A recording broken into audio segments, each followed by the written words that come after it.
गौतम बुद्ध और शिकारी। एक समय की बात है, महात्मा बुद्ध अपनी तपस्या में लीन थे। उन्हें तपस्या में बैठे हुए कई दिन बीत चुके थे। तभी एक शिकारी उस रास्ते जा रहा था। उस शिकारी ने महात्मा बुद्ध को पहचान लिया। शिकारी ने महात्मा बुद्ध के बारे में बहुत बढ़ाई सुनी थी, किंतु वह महात्मा बुद्ध की बड़ाई से संतुष्ट नहीं था। उसने परीक्षा लेने के लिए सोचा। शिकारी पहले तो महात्मा बुद्ध को एक छोटा सा पत्थर फेंककर मारता है, किंतु महात्मा बुद्ध कोई प्रतिक्रिया नहीं करते हैं, क्योंकि उनका मानना था शरीर को तकलीफ होती है, आत्मा को नहीं। शिकारी द्वारा फेंके गए पत्थर के कारण शरीर को कष्ट हुआ, किंतु आत्मा को नहीं।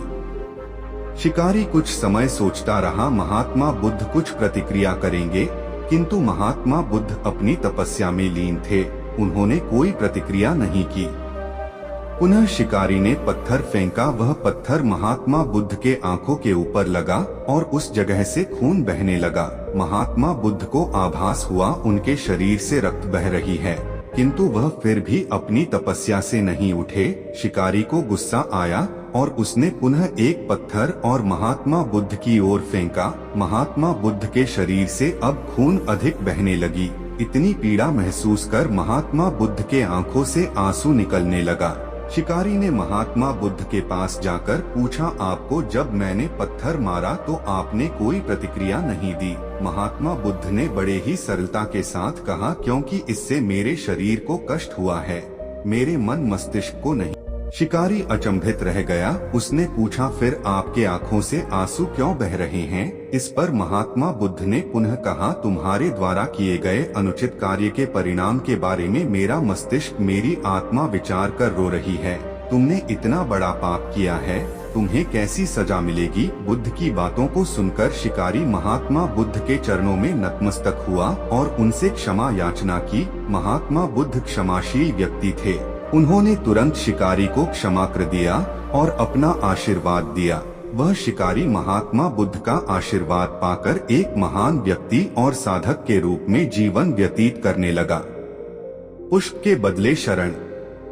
एक समय की बात है, महात्मा बुद्ध अपने शिष्यों के साथ मगध आए हुए थे। वहाँ एक चंदौसा नाम का मोची गांव के बाहर अपनी कुटिया बनाकर रहता था। उसके परिवार में उसकी पत्नी और 4 बच्चे रहा करते थे। चंदौसा की कुटिया के बाहर एक बड़ा सा तालाब था, जिसमें बरसात का पानी जमा हुआ करता था। चंदौसा सवेरे उठकर जब तालाब पर गया तो उसे एक कमल का पुष्प दिखाई दिया जो दिव्य था। चंदौसा ने अपनी पत्नी फुलौरी को उस पुष्प के बारे में बताया। फुलौरी शांत स्वभाव की थी और पतिव्रता भी थी। फुलौरी ने तत्काल बताया, महात्मा बुद्ध यहाँ आए हुए हैं, शायद वह इस तालाब के पास से गुजरे होंगे, जिसके कारण यह फूल हुआ है। चंदौसा के मन में अमीर बनने का स्वप्न जागृत हुआ।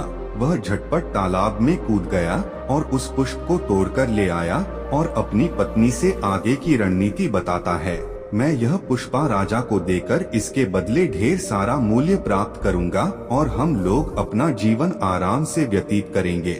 फुलौरी, यह तो अच्छी बात है, यह पुष्प हमारे किस काम का?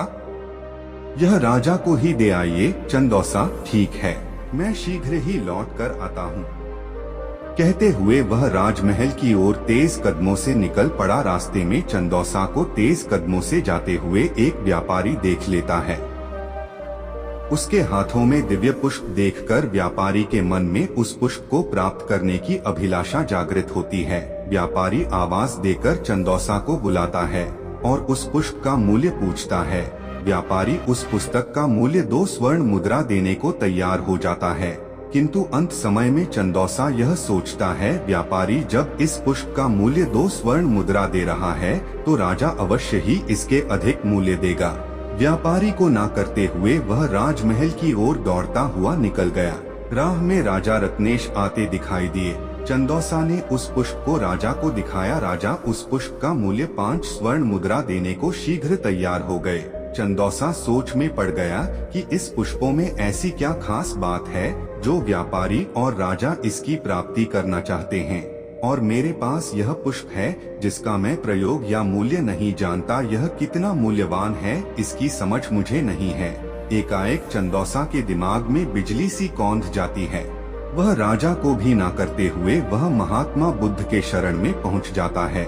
महात्मा बुद्ध के चरणों में गिरकर वह पुष्प उन्हें समर्पित कर देता है और अपने शरण में संरक्षण मांगता है।